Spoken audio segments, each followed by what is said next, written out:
Assalamualaikum. Hai guys, jumpa lagi bersama Adi Bijun Channel. Kali ini saya sedang berada di Curug Orok.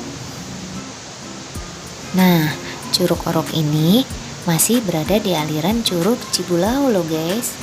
Tepatnya kurang lebih 100 meter di bawah Curug Cibulau. Air terjun di curug ini lebih rendah daripada Curug Cibulau.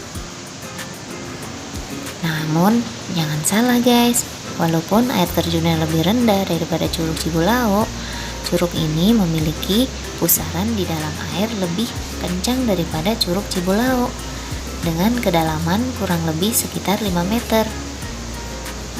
Yang menjadi daya tarik dari Curug Orok ini selain kerjenihan airnya, juga spot fotonya loh, yaitu akar pohon yang menjuntai tepat di tengah-tengah curug ini.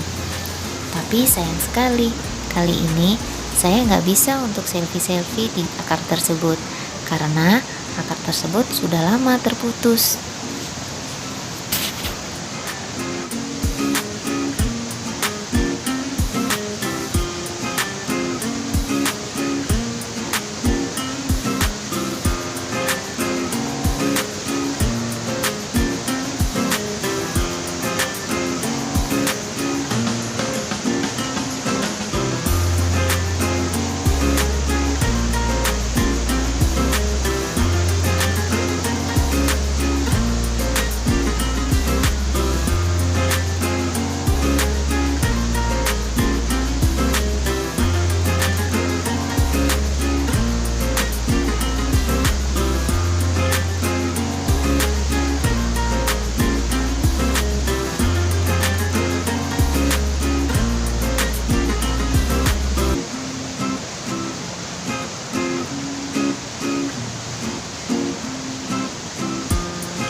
Nah, itu tadi sekilas tentang Curug Orok yang gak kalah menarik dan wajib dikunjungi bagi pecinta wisata alam.